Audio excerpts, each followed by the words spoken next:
One practical action I would like company to take is to look at their reliability and take hybrid approach. In some cases, to improve reliability, all you need is high reliability alloy. In some others, you need to add edge bond on or underfill material to meet your reliability requirements. And each step could be challenging and also associated with cost. Every time you add high reliability alloy, it's cost. If you add edge bond material, it is time and material cost. But it gives you so much improvement in characteristic life and reliability of your system.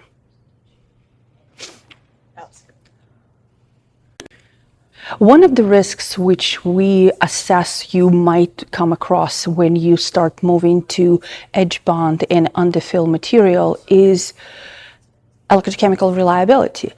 Edge bond and underfill, all the reinforcement material are designed to improve thermomechanical reliability, but very often people forget that's additional chemistry in your system, and that might negatively impact reliability. So when we look at the underfill, edge bond, solder paste, no clean solder paste residue, 70% of my customers are using no clean paste residue. So residue stays on the surface, and now you're adding polymer reinforcement material. You have to assess electrochemical reliability as well as the thermomechanical. You don't want to compromise one over another.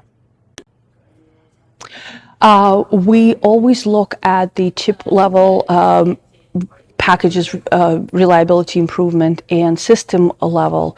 And even though you can use the same edge bond and underfill material to reinforce that, but overall reliability might be different. In terms of when you think about chip level package, they don't have residue. Usually it's water soluble solder paste, everything nice and clean, and there is no interaction between solder paste residue and reinforcement material. For the system package, you have to think about all the constituents within the system, and flux residue is one of those.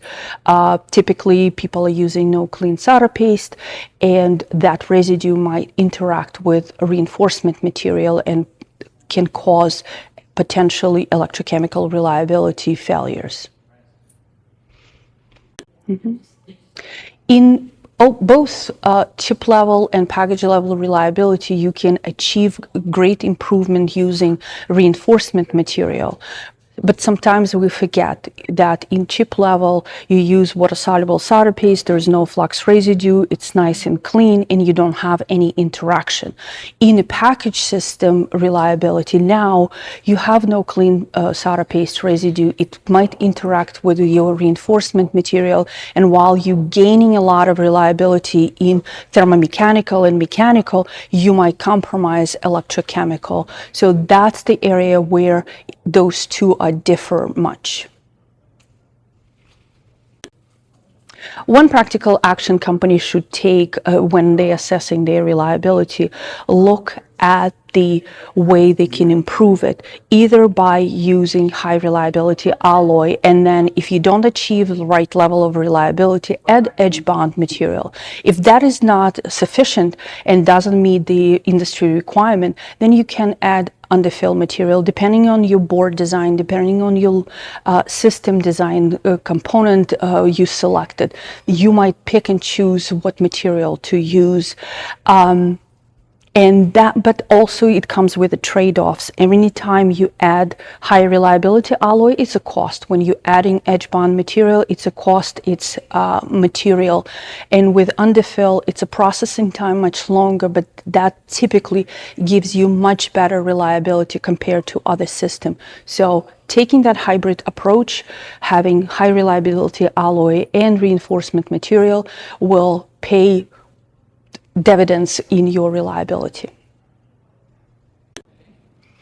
And when we use high reliability alloys with edge bond and underfill material with any reinforcement material, we're gaining a lot in reliability. But sometimes we forget about risk. Now we adding additional chemistry in a system. 70% of my customers are using no clean solder paste, and that residue stays. And as soon as you add reinforcement polymer, they might interact. So we take great care analyzing, testing materials and compatibility of those materials, making sure that whatever we recommend to our customers will improve thermomechanical and mechanical reliability, but will not compromise electrochemical reliability.